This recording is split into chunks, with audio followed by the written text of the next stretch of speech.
temps pour moi de faire ma pile à lire du mois d'octobre, car oui, j'ai beaucoup de livres en attente.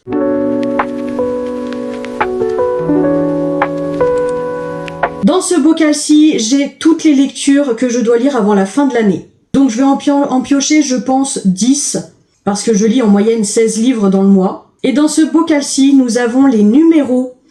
Parce que oui, j'ai tout un pan de bibliothèque qui est rempli de bouquins enveloppés, dont je ne sais pas ce à quoi ça correspond.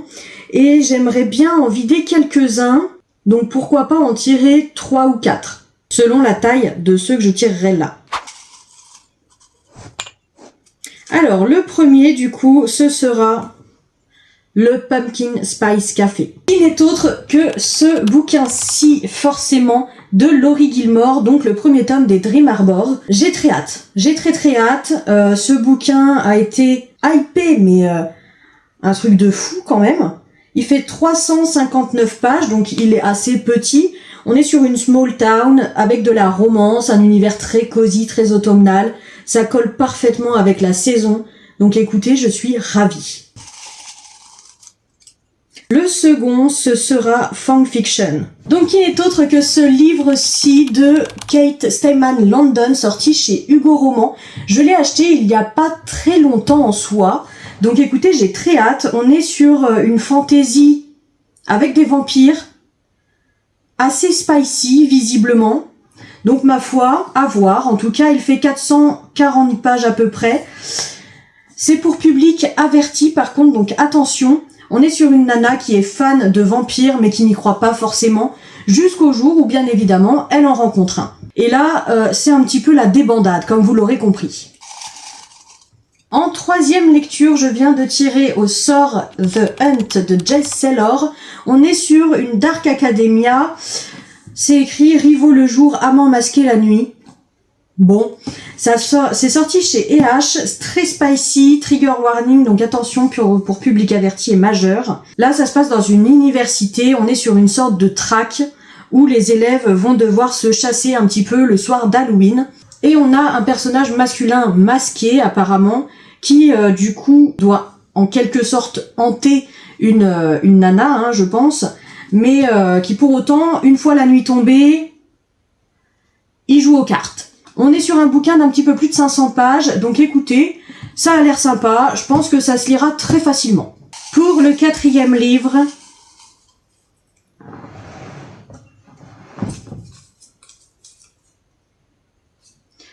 ok, nous sommes sur un livre numérique, donc à lire sur ma liseuse, qui n'est autre que Wild Side. Je ne sais pas ce que c'est, je pense que c'est de la dark romance, mais alors de quoi ça parle ? Aucune idée. Le cinquième, ah bah d'accord, on est encore sur un livre sur ma liseuse, qui n'est autre que de la romance, donc Dear You, j'ai l'intégrale sur ma liseuse, mais là je vais lire le tome 1, hein, on va y aller tranquillou. Je ne sais pas trop si ça va me plaire ou pas, en tout cas je vais voir avec ce premier tome. En sixième livre, ce sera donc Légende N. Laté, qui n'est autre que ce livre de Travis Baldree, donc on est sur un tome 1, il me semble. Ça a l'air très sympa, de la fantasy, vraiment cool. J'ai très hâte de le lire, en tout cas je vous l'ai déjà présenté un petit peu. Il fait un petit peu plus de 300 pages, pareil ça se lira très facilement, très vite. Welcome to Fae Café de Jennifer Kropf, bien évidemment que j'avais hâte de le lire. Celui-là, on est clairement sur une vibe d'automne. Et je pense que je vais le dévorer, hein, concrètement. On est sur 500 pages. Ça a l'air d'être de la cozy fantasy, avec une histoire de fae qui se fait tuer sans faire exprès. Des autres fae, du coup, qui arrivent et qui essaient de se venger, en quelque sorte. Mais ça ne se passe pas comme prévu. Il m'en reste 3 à tirer au sort. La malédiction de Waterdown, je l'ai acheté récemment, j'ai très hâte de le lire. Donc de Maria Levski. On est vraiment sur un bijou de livre. Je le trouve très beau. À la mort soudaine de leur grand-mère, Allison, Sky et Margaret, en froid depuis plusieurs années, sont contraintes de revenir à Waterdown, une petite ville écossaise qu'elles ne connaissent qu'à travers de vagues souvenirs d'enfance. Sur place, la cohabitation s'annonce difficile. Mais ce sont surtout les regards sombres et les silences pesants des habitants qui éveillent leur méfiance. Tout semble indiquer que leur présence dérange. Lorsqu'une invitation inattendue les conduit à un bal masqué dans un lieu inconnu, le domaine de Rosefield, les sœurs Balfour rencontrent leur mystérieux hôte, la fratrie Graham, qui règne en maître sur la ville. Plus séduisants les uns que les autres, les Graham pourraient bien les entraîner dans un jeu dangereux. Un jeu qui semble se répéter au fil des générations. Et une présence plus ancienne encore continue de peser sur les lieux. Une rumeur persistante, trop souvent murmurée pour n'être qu'un simple mythe. Ça a l'air très sympa. Très très sympa. Et j'ai vraiment hâte.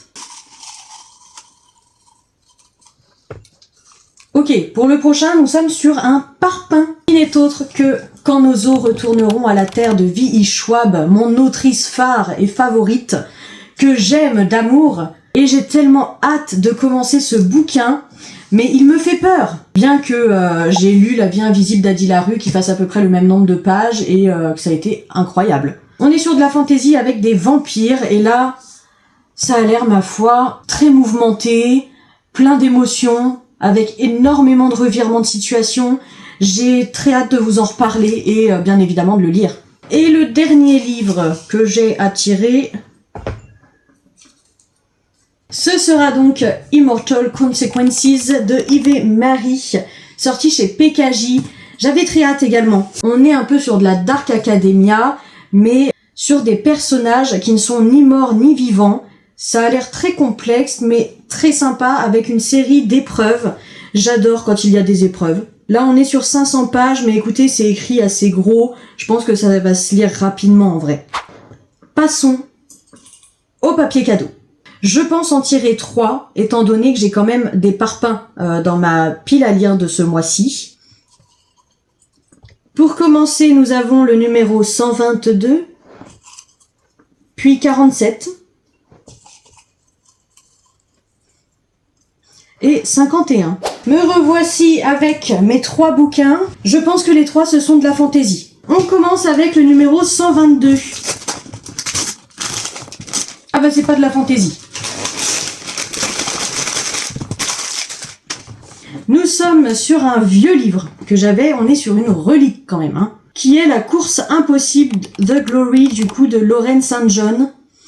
C'est de la romance avec des chevaux, donc une course équestre. Ça va se lire très vite, c'est écrit gros et il fait même pas 500 pages.